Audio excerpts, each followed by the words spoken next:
பயணிகளின் கனிவான கவனத்திற்கு வண்டி எண் 0603 நாகப்பட்டினம் எக்ஸ்பிரஸ் எர்ணாகுளம் இருந்து கொல்லம், புனலூர், செங்கோட்டை, ராஜபாளையம், விருதுநகர், காரைக்குடி வழியாக நாகப்பட்டினம் வரை செல்லும் வண்டி இரவு 10:12 1வது பிளாட்பாரத்திற்கு வந்து சேரும் என எதிர்பார்க்கப்படுகிறது.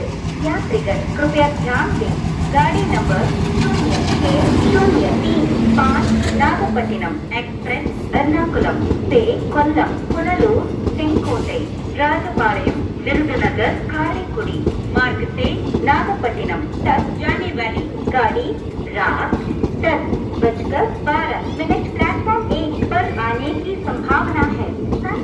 Your kind attention please. Train number 0605 Nagapattinam Express from Ernakulam to Nagapattinam via Kollam, Punalur, Senkote, Rajapalayam, Virudunagar, Karikudi is expected to arrive at 22 hours 12 minutes on platform number 1